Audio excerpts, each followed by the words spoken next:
Sveiki kolegos, pristatysiu Jums IAM sistemą, kurią naudojame skubios pagalbos skyriaus darbų koordinavimui bei efektyvumo vertinimui. Ateityje tikimės, kad ši sistema pakeis popierinius tyrimų užsakymus bei konsultantų kvietimus. Pradžiai paminėtina yra tai, kad ši sistema suskaidyta yra į dvi dalis, tai yra į skyrių ir laukiamąjį. Skyriuje pacientai turi savo konkrečias pozicijas, tai yra lovas ar ratus ar specializuotas palatas kaip intensyvi terapija. Taigi, atvyksta naujas pacientas, ką jūs matote?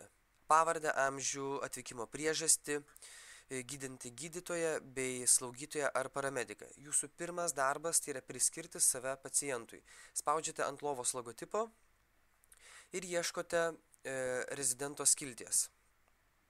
Jeigu jūs esate bet kurios srities rezidentas išskyrus skubios, jums bus priskirtas asmenvardis rezidentas 1, 2, 3 ir panašiai. Na, šį kartą būkime rezidentas 5. Spaudžiate išsaugoti.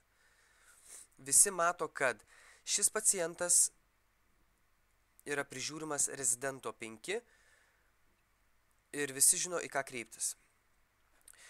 Antras dalykas, ką jūs turite padaryti, pasižiūrėkite rūšiavimo metu nustatytus duomenis.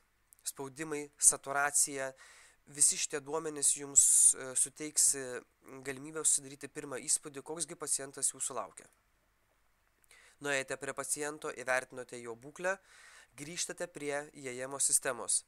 Spaudžiate ant gydytojo skilties, kritinė ar nekritinė, šiuo atveju nekritinė, įvedate SMP kategoriją, tegul tai būna skausmas, ir kad ištyrimas yra atliktas, išsaugote.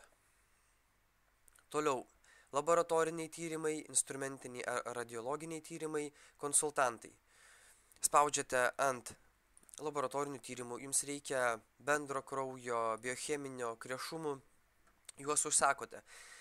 Sesutė paima tyrimą, pagalbinis personalas nuneša, ateina tyrimo atsakymas, jūs paspaudžiate, kad gaunate. Visą tai išsaugote.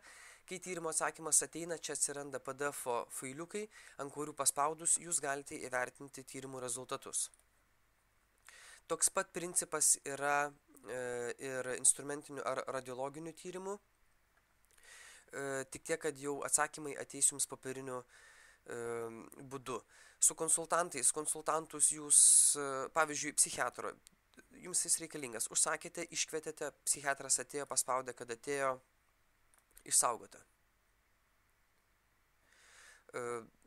Išvados padarytos, tyrimai vertinti. Jums reikia įvesti TLK kodą ties klaustuku, tegul tai bus 3, taip, nepatikslintas pilvo skausmas, išsaugote. Kas paminėtina? Kol pacientas yra skyriuje, jo iš IAM sistemos ištrinti negalime. Kai tik atvyksta GMP pervežti į kitą ligoninę arba jau pacientas yra pervežamas į klinikų kitą skyrių ar pacientas jau yra išleistas namo, tik tais tada pildome namelio logotipų pažymėtą skiltį, nurodome laiką, tarkime jis buvo išleistas namo.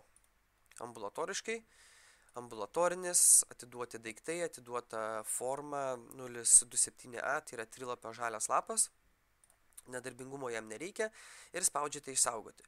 Kai išsaugote, šis pacientas išnyksta iš IAM sistemos ir nukeliauja į archyvą. Paminėtina dar tai, kad stebėkite laiką, kiek pacientas užtrunka priėmimo skyriuje. Kai paciento gydymas užtrunka daugiau negu 4 valandos, neužmirškite užpildyti stebėjimo lapų. Jeigu kils klausimų, visada kreipkitės. Sėkmės!